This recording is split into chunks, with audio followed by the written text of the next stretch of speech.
Hey, everybody. Happy Monday to you. Hope you're doing well. I'm watching the national championship game. It's halftime, and LSU is winning. And I thought I'd check in with you all, see how your Monday's going. Hope you're doing well.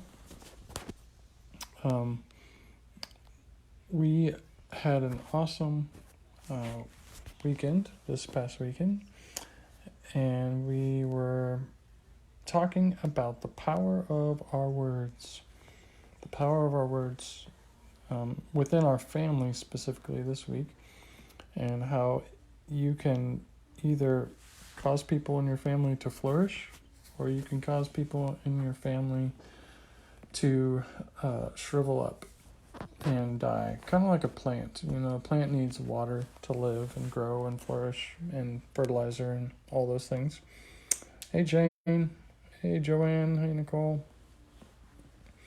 A plant needs certain nutrients and things to live and survive and thrive, and if it doesn't get those things, it ends up shriveling up because it doesn't have what it needs. And we as people need words of life spoken over us in our families. So we talked about that on Sunday, and how we need to be people who are speaking words of life over people in our family. So we talked about practicing some phrases that we need to speak over people, like "I love you," and "I love you because ... I love you because you take care of our family. I love you because you are good looking. I love you because you serve our family so well. Thank you for cooking meals. Thank you for working for us."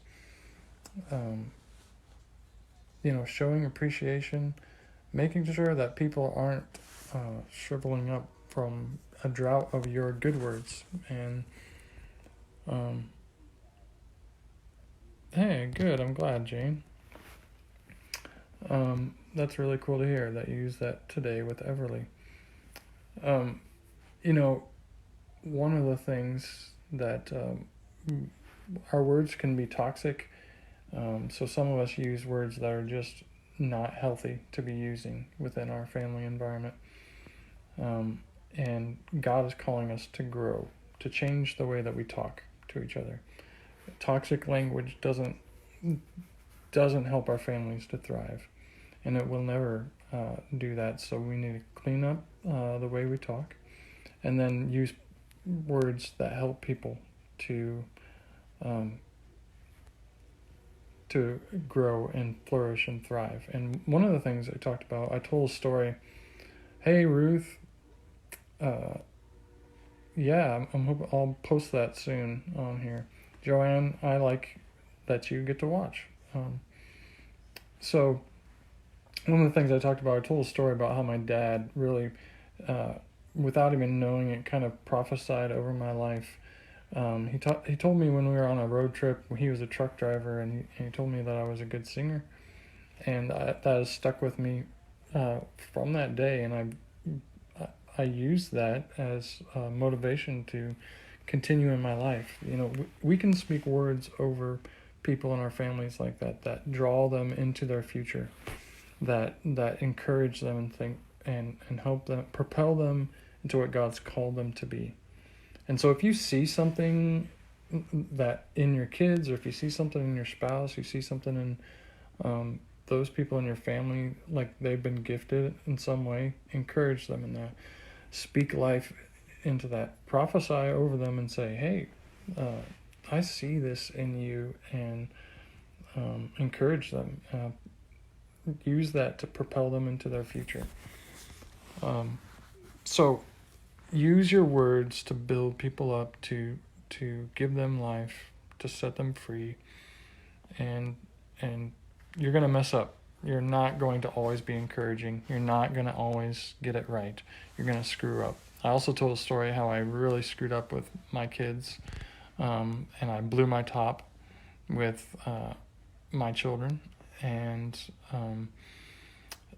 that was a mistake. And then after I cooled down, that's the important time. When you blow your top, when you do mess up, when you get angry, the important thing is that you go back and you talk to your kids, or you talk to your spouse, and you say, you know what, I'm sorry that I blew up. I'm sorry that I did that. I was wrong to do that, and can you forgive me, and let's move on from here.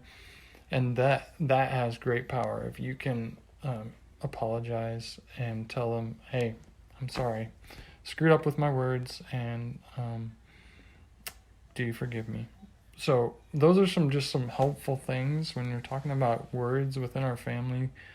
And I would encourage you to use your words, to realize the power of your words, to transform your entire family's trajectory and life by changing the way that we talk.